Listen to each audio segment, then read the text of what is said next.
The three names of Pinchas is our topic for this morning, and believe it or not, none of them are the name that one might have expected to see here. When you hear me say the three names of Pinchas, what would you expect me to include? Eliyahu, right. So that's actually not on the list. I mean, it sort of is, but we'll see.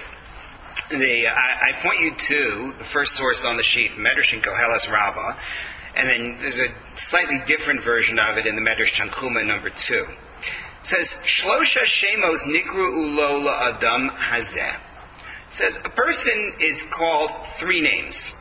Echad Shekaru Lo Aviv V'Imo, one that his father and mother call him.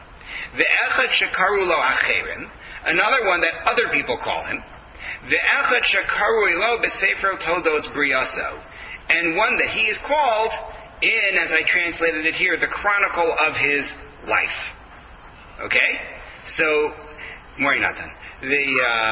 You get the name that your father and mother call you, the name that other people call you, and then the name that a person has at the end. Sefer Todos Briyaso, when you get the full story of the person's existence. Slightly different version in number 2 in the Medrash Tanchuma, where it also says, Shlosh Shemas Nikolo Adam, person's got three names, Echad Mashkoron Lo Aviv V'Ima, one from father and mother, Ve'echad Mashkoron Lo B'nei Adam, another one that people call him, Ve'echad Mashakonehu Le'atzmo, and one that he acquires for himself, Tov Nikulon Mashakonehu Le'atzmo. The best of them is the one that he acquires for himself. Okay. What do you see in these midrashim? Forget Pinchas for the moment. But does this resonate with you? What's the message that you're seeing here, that you draw from this? Is it really just names, or does it mean something else too? So what do you think? I mean, like, there's my name that my parents call me, and then there's like a nickname that like other people might call me. But like, why would the midrash? Yeah. Like, why? So what's the midrash? You're right. So what's the midrash really saying?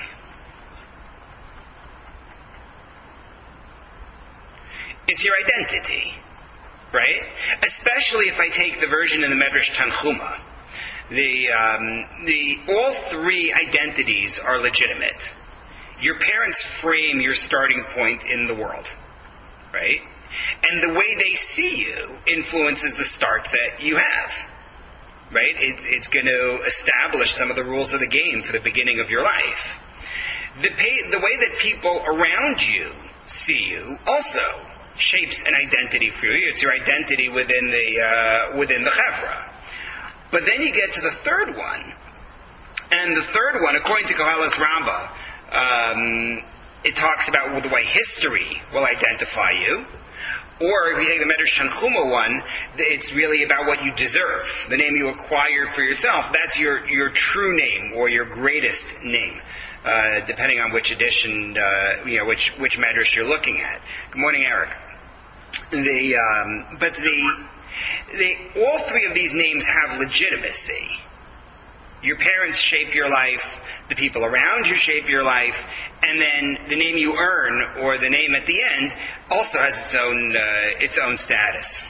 Eric looks like Shmayo shared it in the chat, so you have the source sheet there as well. Nothing if you didn't have it, now you do also.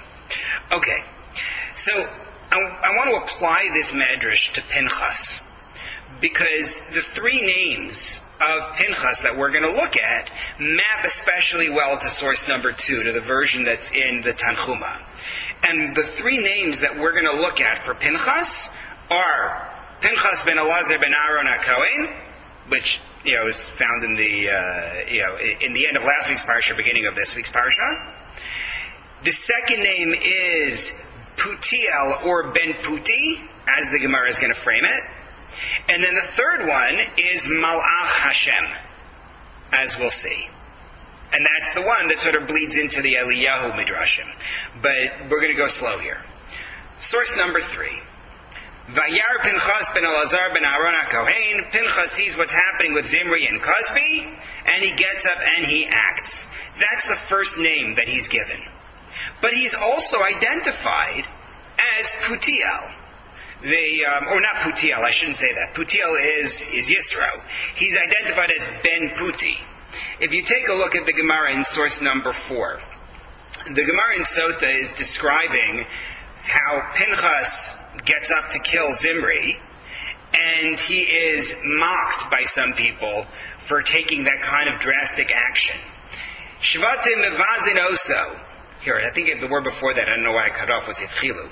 But the Shvatim were degrading him. Ra'isem ben Puti zeh. Have you seen this Ben Puti, the son of Puti? Ben shepitem avi imo agalim lavodas kochavim yarog nasi Yisrael.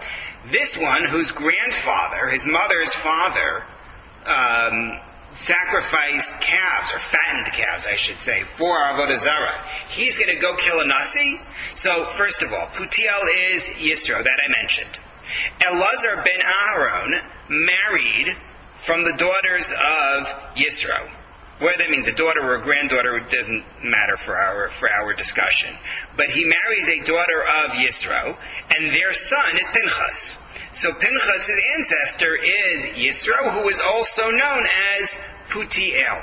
So the Gemara here is entering a debate as to why Yisro would be called Putiel, and it's saying that it's mocking him.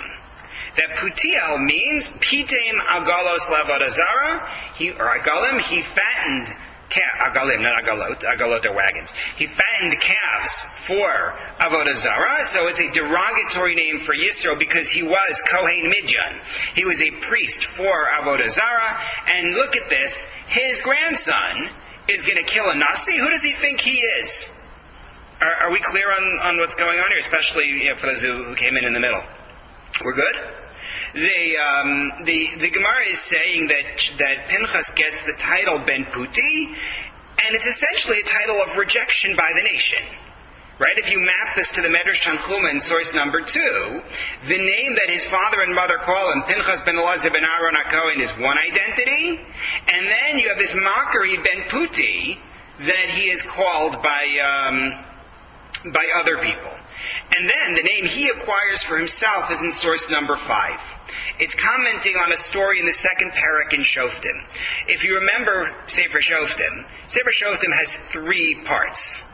The first part of Sefer Shoftim, the opening couple of prakim, gives you the Shoftim spiral. It gives you an introduction to the book, which actually runs a little bit into the history of the book, in which it describes how the Shvatim, the tribes, did not conquer the land they were supposed to conquer. Many of them settled to live with the Canaanites side by side, or even among and within the Canaanim. And the result is that they follow idolatry. Then you get the second part of the book, the bulk of the book, which is from basically chapter 3 through chapter 16. And those are the stories of the individual Shoftim and their careers. And then the last 5 chapters, 5, 17, 18, yes, the last 5 chapters is 2 stories, the idol of Micha, statue of Micha, and the story of Pilegish Begiva, which are their own 2 stories occurring sort of outside of time. They're not necessarily happening at the end of the period of the Shoftim, and they're their own thing. No Shoftim are actually involved in those stories. But the beginning of it is this criticism of the Jews, and it includes a visit from a being who is described as a Malach Hashem, who says to the Jews, why are you doing what you're doing? Why aren't you fighting the Canaanim? Why are you following idolatry? Don't you remember what God did for you when He took you out of Egypt? But all the commentators, as one, and the Medrash we're about to see, say it's not a Malach, it's not an angel. Rather, it's a Navi. And who is the Navi? Take a look at source number 3. Vayam Malach Hashem al Gilgal al Bochim. A Malach of God arose from Gilgal to the Bochim. Those 2 places are important, but not for right now. V'chi Malach Haya. Was it really a Malach? V'lo Pinchas Haya. It was Pinchas. V'loma Karo Yoso Malach. So why do you call him a Malach if his name is Pinchas? Ella Amar Rabbi Simon Pinchas B'shah Shaysa Ruach HaKodesh Shora Alav Hayupanav Boaros Kelapidim. When Pinchas experienced Ruach HaKodesh, his face burned like torches. So Pinchas is Malach Hashem. You follow? because of the Ruach HaKodesh that he gains, he has a new title. His title is Malach. 3 names, 1 man. Starts out as Pinchas, becomes Ben Puti, and becomes Malach. So what I want to do is look at how Pinchas evolved in his career, why he gets these different names, to the point of his truest name, the one he earns of being a Malach. I think it provides lessons about how we evolve as well. So, in his initial moment of action, he's Pinchas ben Elazar ben Aharon HaKohen. When you look at that name, Pinchas ben Elazar ben Aharon HaKohen, what jumps out at you? Mentions his full lineage, maybe? Like in the pasuk? Full lineage, right. You're going back to father and grandfather. There are other people who have multiple generations named for them in the Torah. We'll see them in a moment. But what does it mean to you when it lists the full lineage? What does that say? I actually got a little bit confused. I remember hearing that, like, his actions made him deserve kahuna or something like that. Like, what was... Right. So that's a whole other discussion. It's a good discussion, but it's a separate one on this. If he's already the grandson of a Cohen, I'm saying. Right. So the idea is that he's grandfathered out. That he was that at the time when they were made into Kohanim initially, he was already born, but not. But he didn't become a Kohen at that point, and the result of that is future descendants become Kohanim, but he doesn't have the status from then. I gave shir on this a while back in terms of where the Midrashim are conflicted about how Pinchas becomes a Kohen, because there's actually more than one view. But I don't remember my own shir at this point. It's a while ago, and I don't want to say it wrong. But that's it. There is one tack that says that that's being emphasized here by saying he's the son of Elazar, who's the son of Aaron, who's a Kohen, but he's not a Kohen.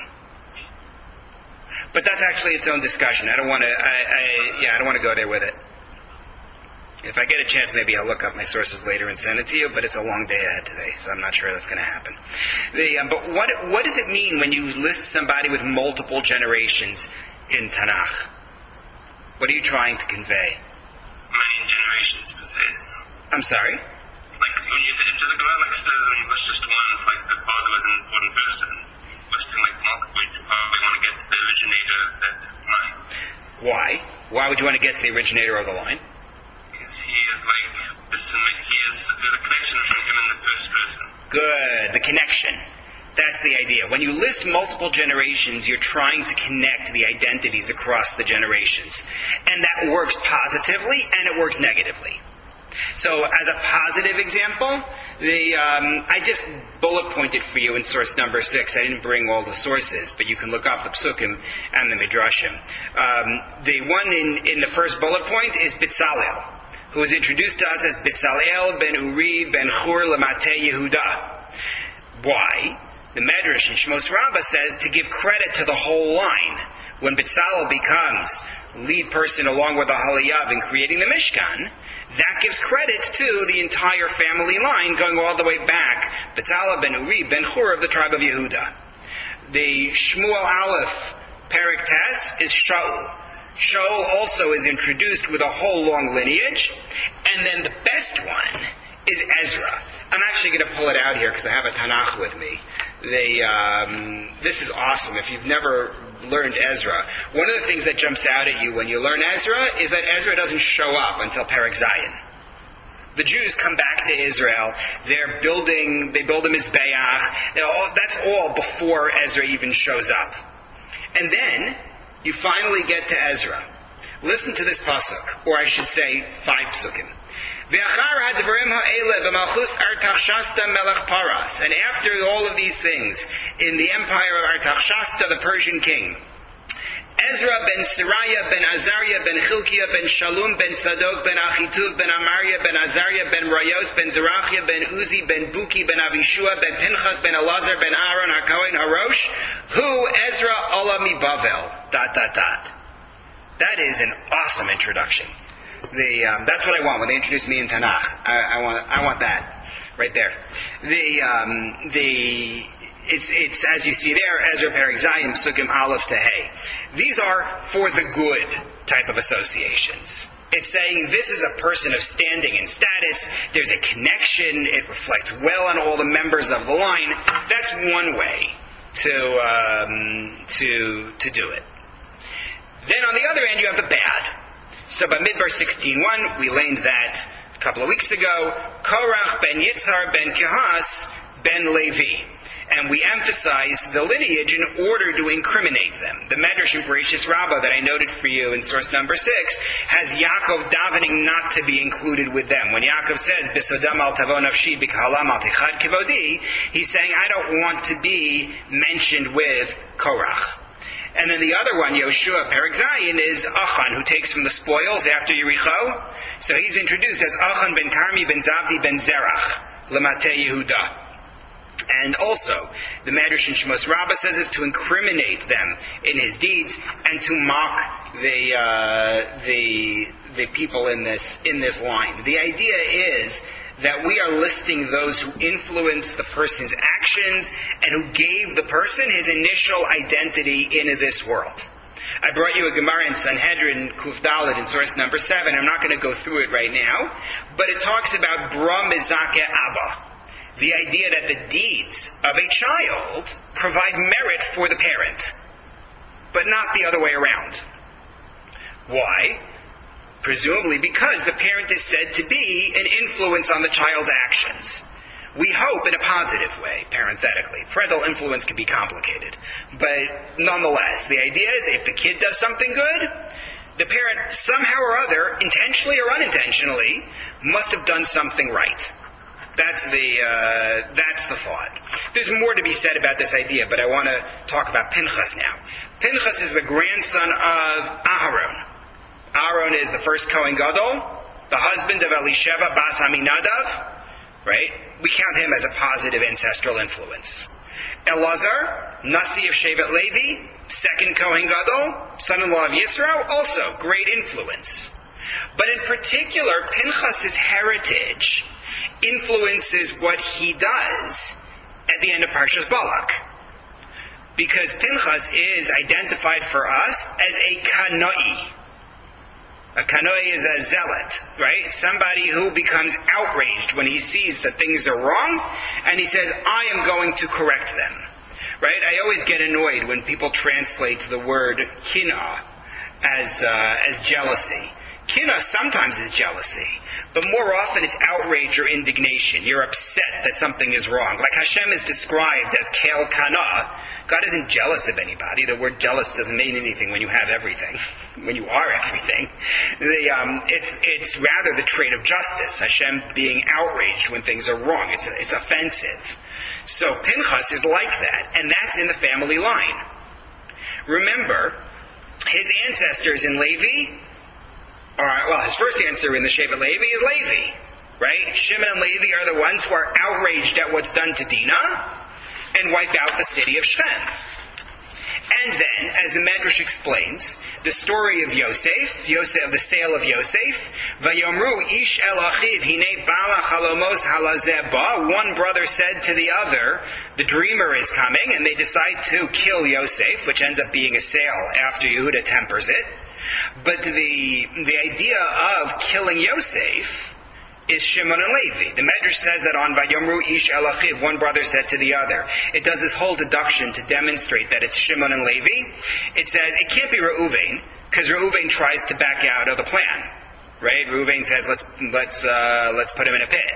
It can't be Yehuda, because Yehuda says let's sell him. So it can't be him either. It can't be Yisachar and Zebulun, the other two sons of Leah, because they wouldn't have spoken up in front of their elders. And it can't be the sons of Bilhah and Zilpah, because he used to play with them or hang out with them, as we're told in the beginning of Vayeshev. So you end up saying it's Shimon and Levi, Ish el Achiv, which fits with the other times in the Torah when also they are described as Achim, like Shimon v'Levi Achim in the message from Yaakov. So his ancestor is one of those who is outraged at Yosef, who is viewed as a threat to the brothers, and acts against them. Levi also is the one that doesn't participate in the Egel, and actually executes the worshippers of the Egel. Then you get Nadav and Avihu, who jump up to bring their own ketores. They have that impulse. This is what we should do. Mistake. And if you take the view that Korach meant well, which I don't necessarily, but nonetheless, the view within the Medrash that Korach is trying to right a wrong he perceives in Moshe's actions, you could throw him into the mix also. You're from a family of Kanaim. And Pinchas gets this as his initial name when he acts to right the wrong that he perceives. That's his first name. But then the nation rejects him, and he gains another name, Ben Puti, like that Gemara in Sota. We have other people in the Torah who gain a name that is given to them by other people in response to their actions. Oh, look at that. In source number 8, I gave you a whole list. Okay, I don't know why I bothered. I put it on the sheet. I forgot. Okay, fine. In source number 9, I just gave you psukim. Figures whose names are changed by others in response to their actions. If we had more time, I would ask you to guess. Your first one is Esav. Esav becomes named Edom because he says to his brother, Haliteni namen ha'adom hazeh. So then he gets named Edom. Right? There's more to be said about all of these names. I'm just running through a list. Esav gets the name Yaakov. Esav says, Vayakeveni zeb ha'amayim. The name Yaakov makes sense. He tricked me. Vayakeveni. Or alternatively, he held on to the heel. Also, result of actions, I suppose. Yosef is given an Egyptian name, Safnat Paneach, because he explains the dreams that Paro had. Gidon is named Yerubal for fighting with the Baal when he destroys the altar of the Baal, or alternatively it's made Baal fight against him. Depends how you read that name. And then Naval is named Naval by his wife Abigail when he refuses to help David HaMelech. It seems to me that renaming someone for his actions is often an attempt to redefine the person based on our experience. And in Tanakh it is often a negative. What this person did is something I don't like, I'm giving him a new name. And that's what you see here with this Ben Puti name. Elazar married from the daughters of Putiel.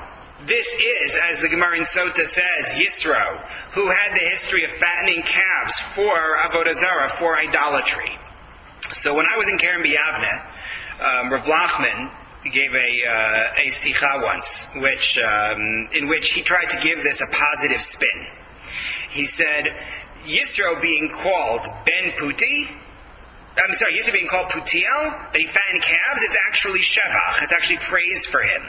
The fact that he worshipped Avodah Zarah, but when he saw it wasn't true, he left it all, abandoned his status as the Kohen, and went searching, or seeking, or both words in the same time, he went seeking truth, is actually praise for him. And it fits into other elements of his career, especially as expanded in the Medrash. But despite that beautiful explanation for the name Putiel, clearly in this Gemara, the people are using it to stigmatize Pinchas. They reject him. They say, who are you? What kind of lineage do you have? You're an interloper. How are you teaching us about what it means to be righteous? So that Pinchas acts in a way that is true to his vision, and he's resented by society. And they take away the great name of his righteous ancestors who influenced him, Pinchas ben Elazar ben Aaron HaKohen, and instead they name him in a way that discredits him, saying, he's from Putiel. You follow? You guys with me? How did they have the chutzpah to do that to the guy that stopped the plague? Because they don't necessarily think that he is... Well, number one, people will interpret events in the way they choose. In other words, it's entirely possible that they think, the plague was going to stop anyway, various explanations that people give. But number two, he killed a Nasi. And he killed a Nasi doing what they wanted to do. Right? That's a powerful influence on him. So you're right that what he did was to stop the Magefa, but they may not have looked at it that way. I guess the alternate explanation you could offer for this Gemara is that maybe they gave him this name. They're saying this before it stops the plague. at the moment that it actually happens. Look at this guy, look what he did, before they realize he stopped the Magefa. Right? That's another possibility. Okay. But that's his second name, Ben Puti. And then the third one that we saw in Vayikra Rabbah, the Malach Hashem. What makes him a Malach? So we saw already in Vayikra Rabbah, right? It's because it's Ruach HaKodesh. But take a look at source number 11, please. Number 10 is the Gemara in Sota that expands on this Ben Puti name and shows about it being for Avodah Zarah versus being for Yosef. But take a look at source number 11. This story is read into what happened at the end of Parshas Balak as a way to understand the psukim there where everybody is seen as crying. Right? At the time when Zimri does what he's doing with Cosby, as well as the Gemara is trying to explain why Moshe didn't do anything. Why does it fall to Pinchas to do it? So Amar Lo, Ben Amram, Zu Asura O Muteres. Zimri says to Moshe, son of Amram, is this woman Asur or Mutter? And often when Moshe is called Ben Amram, it's a diminution, like you don't qualify for your own name. That's a bigger comment with relevance elsewhere. So he says, Zu Asura O Muteres. V'im Tomar Asura. And if you're going to tell me that she is actually prohibited, Bas Yisro Mihi Tiralach. You married a daughter of Yisro. She's not Jewish. Right? Now, before Matan Torah, after Matan Torah, they're not really interested in explanations. They say, Zimri says, Midianite, why was it okay for you and not for me? And now Moshe can't answer. Because anything he does is going to look like he's acting against the guy who insulted him. So Bikshu Malachai Asharis Ladochfo. The Malachim wanted to shove Pinchas, because Pinchas is stepping up in front of Moshe without a Beis Din, without all the trappings usually associated with it. Who are you? The Malachim wanted to stop Pinchas. Amar Lahan, and Hashem said to them, Hanichu lo, leave him be. Kanoi ben Kanoihu, Meishiv Chema ben Meishiv Chemahu. He is a zealot. He is restoring, or not really restoring, he's settling God's rage. In other words, I like what he's doing. And then you get the rest of that story with the Shvatim, with the tribes mocking him for what he did, and so he's identified as Pinchas ben Elazar ben Aaron HaKohen. But the point here is that Hashem says he's pure in what he is doing.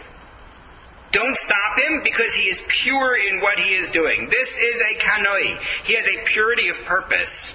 And I think that may be behind calling him a malach. A malach has purity of purpose. It only has that one motivation. It has that one leg. It only can go in one direction. Its name is based on its job. That's the nature of a malach. It has this purity of purpose. And that is Pinchas' third role. This is the role that Pinchas creates for himself and what history is going to call him. Pinchas, and take a look at source number 12. I gave you a list, but I'll just walk through it quickly. Pinchas is the leader of the war that the Jews have against Midian. Pinchas, we are taught, is one of the two spies who are successful when they go to Yericho. He is the one at the end of Sefer Yehoshua when the 2.5 Shvatim go away from home. When they cross the Yarden to go east and they build a monster-sized altar and everybody thinks they're building a breakaway Beis HaMikdash or breakaway Mishkan, he is the one who is sent to lead a delegation which is either going to negotiate with them or go to war against them. Right? If you haven't read that story, pick up the end of Yehoshua. It's gripping. But Pinchas is the one who leads that. And in our medrash that we saw from Vayikra Rabbah, he's the one who warns the nation in the beginning of Shoftim not to make treaties with Canaan and to avoid idolatry. And it goes further in the future. Because when Hatzlaponit, Shimshon's mother, sees a malach who tells her about Shimshon, that he's going to defend Israel, so there are those who say that's actually a malach. However, there is a view, I think it's Ralbag, who says it's not a malach, but rather it's a navi, specifically Pinchas. And then, Pinchas is also the Kohen Gadol in the time of the war of Pilegish Begiva, which is recorded at the end of Sefer Shoftim. We don't actually see Pinchas die, The whole Eliyahu association is very much linked with a pasuk in Divrei Hayamim, which could be read as linking Pinchas to the time of David HaMelech. There's a lot to be said about that. We're not going there this morning. But to me, the Pinchas' identity as a leader, Pinchas' identity as a Kanai, is what he acquires for himself. That's what he acquires for himself. Especially that story at the end of Yoshua. Take a moment to think about that story. Have you guys read that story? Is it all familiar? Okay. Some yes, some no. So in this story, Reuven, Gad, part of Menashe, are heading east across the Yarden. There's a big send-off. It's beautiful. And then word comes that they are building this monster-sized altar at the site of their crossing of the Yarden. And the allegation is this is going to be some kind of breakaway. It's for Avodah Zarah. And so they send a delegation that this is going on. They send a delegation to them, and they respond with kanos at first. The nation wants to go to war against them. But they send this delegation led by Pinchas, and he doesn't attack them. He rebukes them.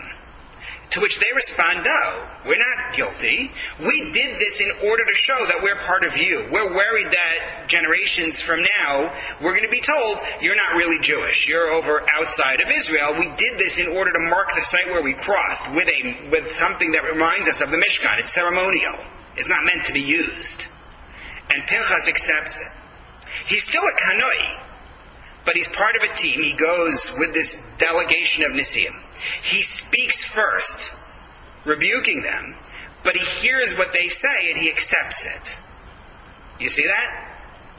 What I see there is Pinchas' inner character as a Kanoi comes through, but it's tempered by what he has seen in his life, and it earns him a third title. He's influenced by his parents. I don't know if you caught this. Take a look back at source number 11. It says, leave him be. Hanichulo, he is a Kanoi ben Kanoi. He's a Meshiv Chema ben Meshiv Chema. This is what he got from his ancestors. He's influenced by his ancestors. He's building on his earlier roles, but he makes it his own. You follow? You with me? I got some nods, yes? Okay. I think we evolve in the same way. There's a classic philosophical model. The thumbs up. Excellent. There's a classic philosophical model. Thesis, antithesis, synthesis.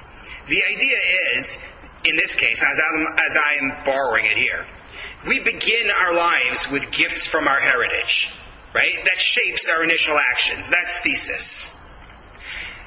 Antithesis is the world that we meet, which doesn't share our heritage, and responds with different approaches, and sometimes even with hostility to the heritage that we are presenting.